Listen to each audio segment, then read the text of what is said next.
뉴욕시 영구 5개 식당 면허 신청이 8월 3일 마감됩니다.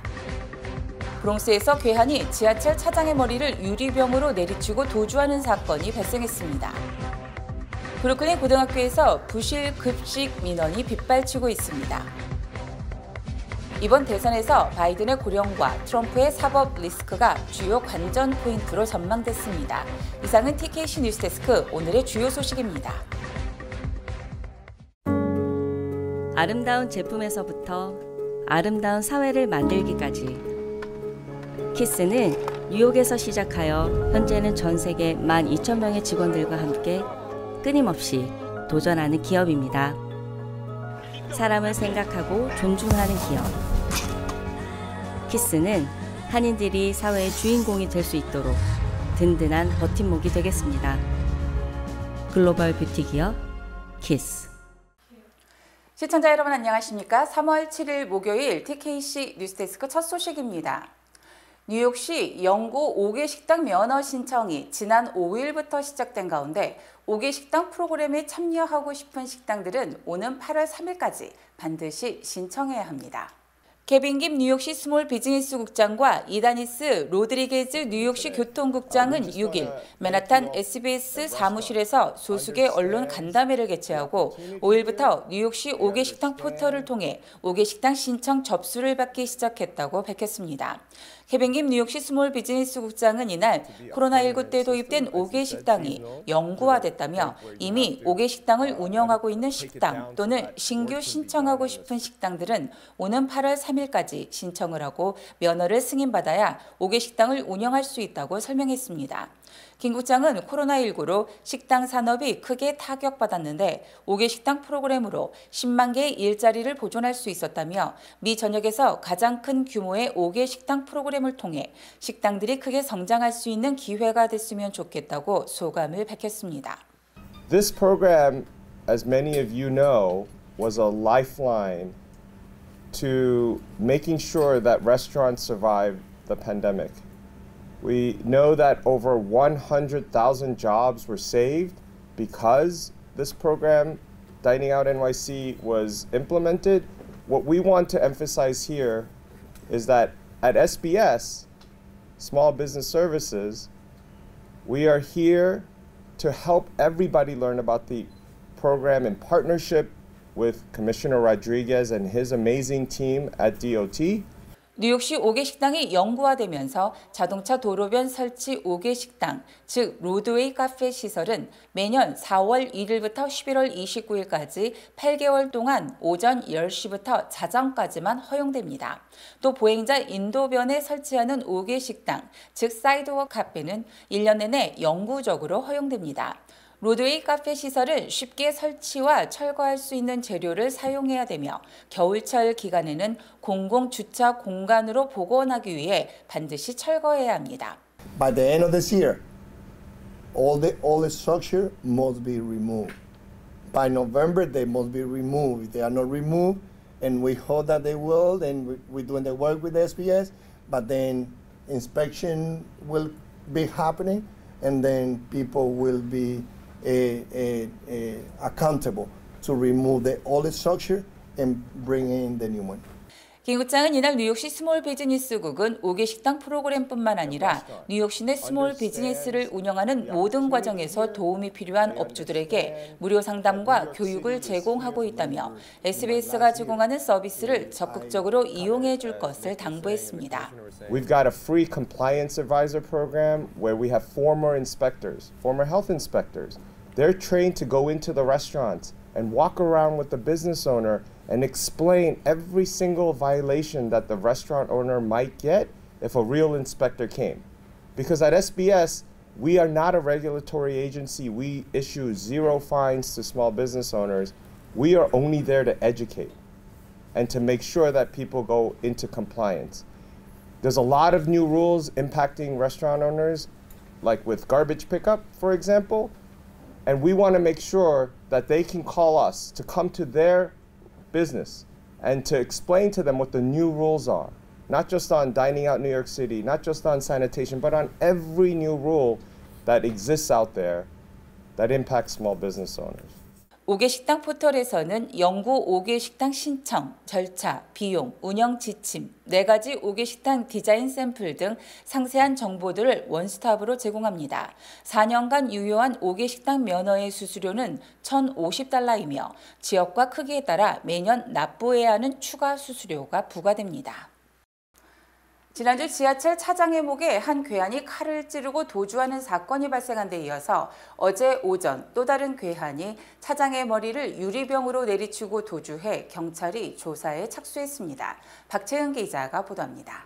어제 오전 11시 50분경 브롱스의 170번 가역에 정차한 4번 열차의 차장이 한 괴한에게 습격을 받았습니다. 38세 여성 차장이 차장객실에 있던 중 한 괴한이 그녀의 머리를 유리병으로 내리치고 도주했습니다. 현재 그녀는 병원으로 이송돼 안정적인 상태를 유지하고 있으며 가해자는 도보로 역을 떠나는 모습이 마지막으로 포착됐습니다. 앞서 지난 목요일 59세 지하철 차장이 목에 칼을 맞은 사건이 발생한 가운데 일주일 만에 지하철 차장을 대상으로 한 무차별 공격이 2차례 발생한 것입니다.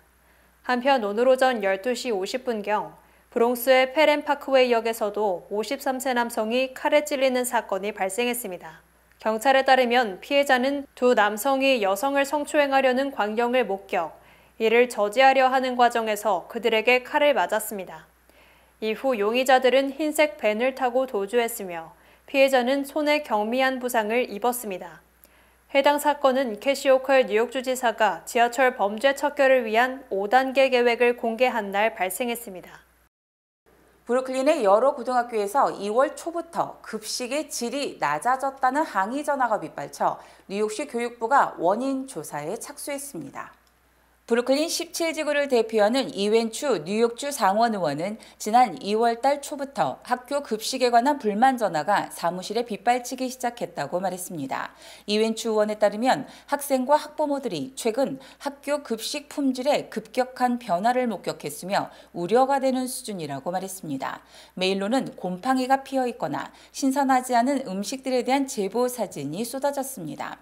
특히 브루클린 테크, 에드워드월 머로우, 미드우드와 스테이튼 아일랜드 테크 등의 고교에서는 학교 급식에서 단백질을 섭취할 수 있는 메뉴 옵션이 적어졌다는 지적도 나왔습니다. 이에 따라 이웬추 상원 의원은 우리는 학생들에게 영양가 있고 신선한 음식을 공급해야 할 의무가 있다며 상해가는 과일이나 크림치즈를 제공해서는 안 된다며 현재의 질은 용납할 수 없다고 말했습니다. 이웬추 의원은 뉴욕시 시장실과 교육부 등의 편지를 보내 이러한 상황을 알리며 정확한 원인 규명을 촉구했습니다. 이에 따라 교육부는 성명을 통해 학생들의 급식 품질과 관련된 문제는 즉시 조사되며 우리는 식품이 안전하게 저장, 조리, 제공되도록 매일 철저한 프로토콜을 따르고 있다고 답을 했습니다. 또 교육부 조사관들이 추 의원이 언급한 학교들을 방문했다고 덧붙였습니다. 미주한인 유권자 연대 김동석 대표가 지난 슈퍼 화요일 경선으로 확정된 바이든 대통령과 트럼프 전 대통령의 리턴 매치에 대해서 이민 문제와 바이든의 고령, 트럼프의 사법 리스크 등이 대선의 변수라고 전망했습니다. 자세한 소식 박채은 기자가 전해드립니다. 슈퍼 화요일 경선으로 바이든 대통령과 트럼프 전 대통령의 리턴 매치가 확실시된 가운데 미주한인 유권자 연대의 김동석 대표는 이번 대선은 변수가 많아 예측이 어렵다면서도 대선 결과를 가를 주요 쟁점들을 설명했습니다. 먼저 김동석 대표는 두 후보 모두 고령 논란이 있는 가운데 특히 바이든의 경우 연이은 공식 석상에서의 노쇠한 모습으로 임기를 끝마치기 어렵다는 우려도 제기되고 있다고 말했습니다. 반면 트럼프의 경우 수많은 사법 리스크들로 골머리를 앓고 있는 상황입니다. 공화당 지지자 상당수가 트럼프 전 대통령이 유죄 판결을 받거나 투옥되면 표를 던지지 않겠다고 답했으며 법률 비용에 따른 자금난도 우려되는 상황입니다. 대통령의 건강은 이 나라 운영의 결정적인 일이기 때문에요. 그래서 조 바이든 대통령이 갖고 있는 가장 큰 변수는 조 바이든 대통령의 건강, 고령, 허약함 이런 거라고 얘기를 하고 예측하는 게 맞고 트럼프 대통령은 변수는 뭐냐면 말씀드렸듯이 연방법원에서 그리고 트럼프가 이 뉴욕에서 사업하다 그리고 그 이전에 한 10년 전, 20년 전에 이 성폭행하고 막 이랬던 그 혐의 받는 거 이런 게 너무 많아요. 90개가 있어요. 이런 거를 케어하려면 또 너무나 많은 산이니까 이 두 분의 그 변수, 리스크는 이런 거다. 이렇게 보는 게 맞습니다. 김동석 대표는 또 이민 문제가 이번 선거에서 가장 중요한 이슈로 부상된다며 이 문제에 있어서는 미국 대다수 유권자가 트럼프의 폐쇄적인 정책을 지지하고 있는 상황이라고 설명했습니다. 이게 이민사회가 또 이민자들이 너무 많아지니까 잘 이쁘게 정리됐던 미국이라는 나라가 이렇게 망가졌다. 그리고 다양한 문화들이 들어오니까 미국은 기독교 국가처럼 되어 왔는데 이 크리스찬이티, 기독교 가치가 망가진다라고 생각하는 공화당에 주로 많이 포진되어 있는 남부 지역의 보수 기독교 우파 세력들 이게 이제 트럼프를 지지하고 있죠. 반이민 정책을 만들 수밖에 없는 그런 거죠. 그런데 이 조 바이든이 있는 민주당 쪽에서는 다양한 사회고 이민의 국가이기 때문에 이민을 많이 받아들이고 이런 문화 저런 문화 다 같이 협력하고 이렇게 살아가야 된다. 그러니까 이민자들을 어떻게든지 수용하고 같이 살아야 된다는 이런 줄기의 정책이 이 그 조 바이든인데, 그런데 두 정책을 가지고 시민사회에 나가서 보면은 절대적으로 트럼프 대통령이 만드는 반이민 쪽의 이슈에 유권자들이 많이 표를 준다 이거죠. 김동석 대표는 이날 캘리포니아주 상하원 예비선거에서 2위를 기록한 데이브 민 후보와 뉴저지주 연방상원 의원에 도전하는 앤디 김 의원 등 한인 정치인들의 행보에 많은 관심과 후원을 부탁했습니다. 바이든과 트럼프에 대한 고령 논란 등으로 올해 대선의 향방은 이들 두 사람 모두를 싫어하는 유권자들의 선택에 달렸다는 분석입니다. 워싱턴 포스트는 이번 대선에 대해 어쩌면 현대사에서 가장 당혹스러운 대선이 될 수 있다며 두 후보의 난타전이 시작되기도 전에 유권자들은 환멸을 느끼고 있다고 지적했습니다. 워싱턴 포스트는 이에 따라 올해 대선은 이들 두 사람 중 그 어느 누구도 좋아하지 않는 사람들에 의해 결정될 것이라고 분석했습니다. 이 신문은 두 사람 모두를 싫어하는 이른바 더블 헤이터가 이들이 처음 맞붙었던 2020년에는 5%에 불과했지만 현재는 최소 17%에서 최대 24%로 4배가량 급증했습니다. 또 최근 ABC와 입소스 여론조사에서는 응답자의 59%가 바이든, 트럼프 두 사람 모두 너무 늙었다며 비호감 내지 혐오감을 표시했습니다. 두 후보 모두 늙었다는 답변은 지난해 5월 43%에서 지난해 9월 48%로 증가한 뒤 최근에는 폭증세를 보였습니다. 지난해 12월 AP 여론조사에서도 바이든, 트럼프에게 각각 만족하지 못한다는 비율이 56%와 58%에 달하는 등 미국인 과반수가 두 후보 모두를 싫어하는 것으로 조사됐습니다. 특히 이들에 대한 반감에 따라 이들의 당선을 막기 위해 차선의 선택으로 경쟁자를 택하겠다는 유권자도 늘고 있다고 지적했습니다. 트럼프 전 대통령이 경선 승리 연설에서도 거짓과 과장된 주장을 남발했다는 주장이 제기됐습니다. 트럼프 전 대통령은 슈퍼 화요일 경선 승리 연설에서 재선에 성공해서 불법 이민을 막기 위해 국경을 폐쇄하고 에너지 자립을 위해 석유 유정을 파고 인플레이션을 낮추며 국가 채무를 갚고 세금을 낮추겠다고 다짐했습니다. 하지만 뉴욕타임즈는 20분에 걸친 승리 선언이 바이든 대통령의 이민, 경제, 에너지 정책 등을 비판하면서 거짓이나 오해의 소지가 있는 주장을 거듭했다고 지적했습니다. 트럼프 전 대통령은 이민 문제와 관련 517마일의 국경 장벽을 세웠다고 말했지만 뉴욕타임즈는 실제 대통령 재임 때 새로 건설한 장벽은 10분의 1에도 못 미치는 47마일이라고 강조했습니다. 트럼프 전 대통령은 바이든 행정부 때 미국자가 32만 5천 명에 달한다고 주장했으나 이는 대표적 반이민 싱크탱크인 이민연구센터가 지난해 32만 명의 이민자가 모바일 앱을 통해 입국 허가를 받았다는 발표를 문구를 잘못 인용한 것으로 드러났습니다.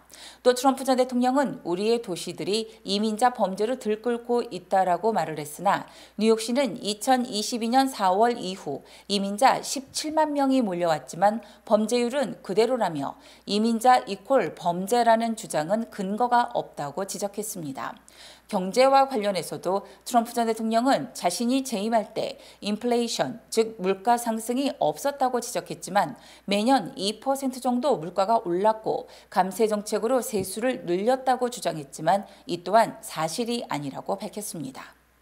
트럼프 전 대통령이 공화당 대선 후보가 됐지만 실제 득표율이 여론조사 결과에 훨씬 못 미쳐 여론조사에서 반트럼프 성향을 숨기는 유권자들이 많다는 추정을 낳고 있습니다. 파이낸셜 타임즈는 트럼프 전 대통령의 득표율은 슈퍼 화요일 이전까지 열린 모든 경선에서 여론조사 전망치를 밑돌았다고 보도를 했고 슈퍼 화요일 경선 일부 주에서도 득표율이 낮은 것으로 드러났습니다. 미시건주 경선 여론조사에서 트럼프 전 대통령이 헤일리 전 대사를 57%포인트 차로 이길 것으로 전망됐지만 실제 격차는 41.5%에 그쳤고 아이오와주에서도 여론조사 때 격차는 34%에 달했지만 실제 격차는 29.8%에 머물렀습니다.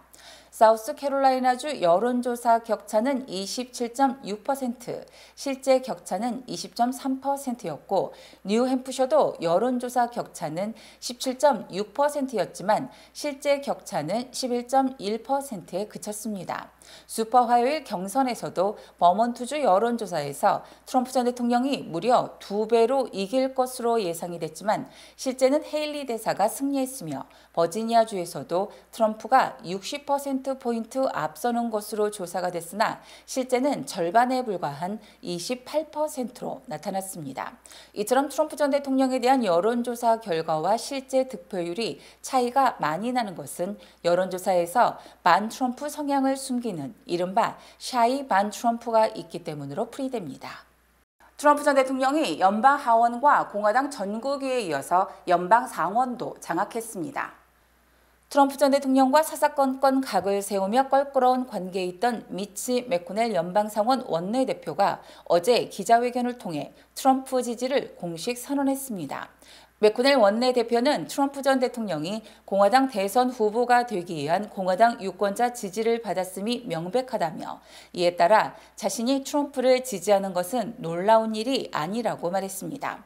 매코넬 원내대표는 트럼프 전 대통령은 재임 때 세제개혁을 통해 미국 경제에 활력을 불어넣었고 사법부 세대 교체를 위해 노력했다고 재임 중의 업적을 높이 평가했습니다. 특히 매코넬은 자신은 바이든 정부가 추구하는 끔찍한 정책에 대한 방어에서 한 발 더 나아가 미국민의 삶을 개선하기 위한 공격적 역할로 전환할 것이라고 강조했습니다. 매코넬의 지지 선언은 니키 헤일리 전 유엔 대사의 중도 하차 선언 이후에 나온 것으로 트럼프의 연방 상하원 장악 완결판으로 평가됩니다. 매코넬 대표는 트럼프 지지자들의 의회 난동 때 트럼프를 비판한 뒤 두 사람의 사이가 틀어졌고 최근 트럼프는 매코넬 대표의 사퇴까지 촉구를 했고 공교롭게도 매코넬은 올해를 마지막으로 정계 은퇴를 선언했습니다. 주요 단신 전해드립니다.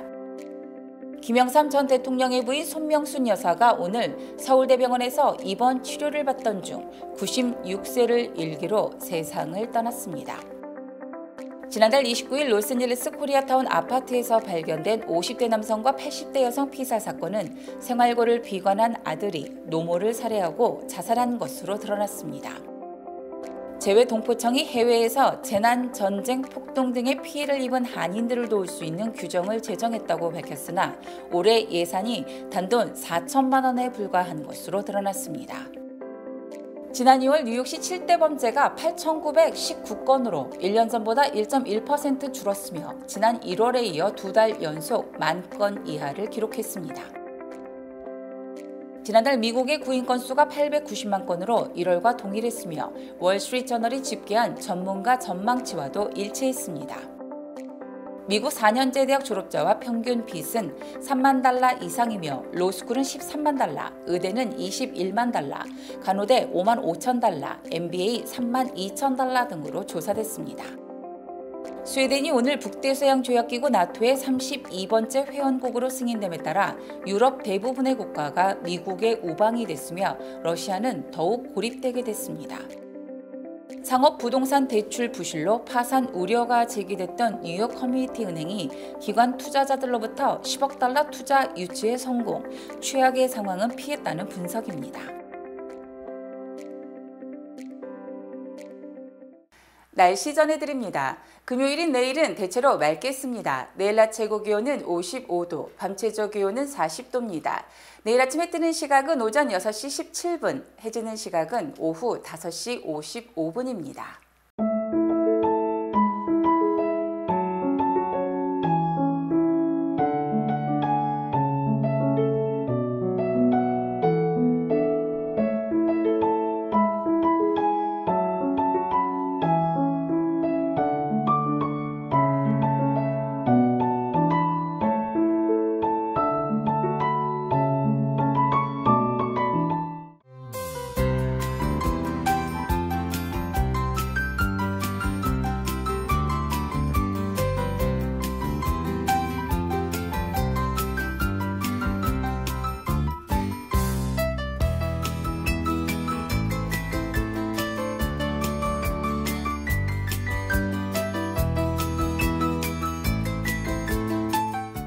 뉴욕의 비영리 단체인 뉴욕 한인 봉사센터는 203-05 32에비뉴 퀸즈에 위치하고 있으며 새로운 상업용 주방을 제공 및 설치할 종합 건설업체를 찾기 위해 입찰을 요청합니다.